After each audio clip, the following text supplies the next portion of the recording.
Okay, this is a video all about spoilers, so let's get this out of the way right now.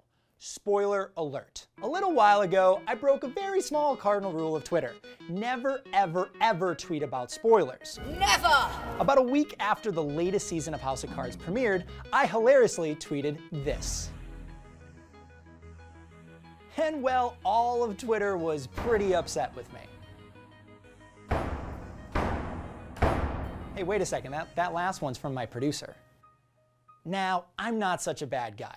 I am. I thought it was enough time, but then I got to thinking, just how long does someone have to wait before talking about spoilers? Everybody that you talk to has a different idea of what is the proper length of time to wait before revealing the fate of a major character or a plot twist or even something like who's the guest star on an episode of a show. And no matter what niceties you try to observe, you're always going to end up offending somebody. What? Honey! I've written so many articles about spoiler etiquette, and I've been involved in so many spoiler-related mishaps on social media. Damn you! And each time I do it, I have this period of like retrenchment where I ask, what did I do wrong? What can I do better in the future? And the answer is, I don't know. Well, that wasn't very reassuring. I need specifics.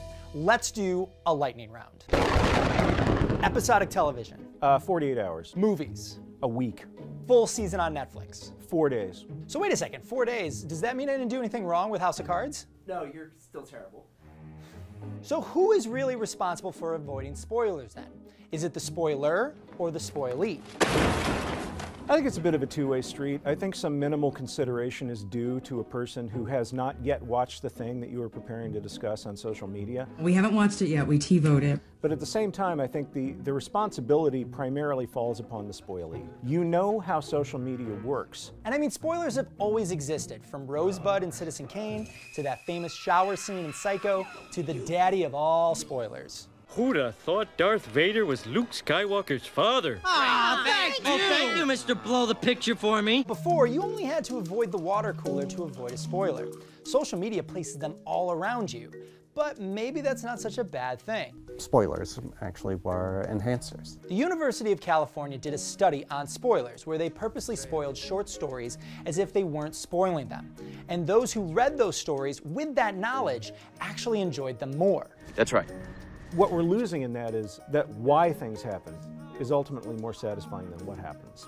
The most satisfying viewings of movies and television shows that I love are always the second viewings.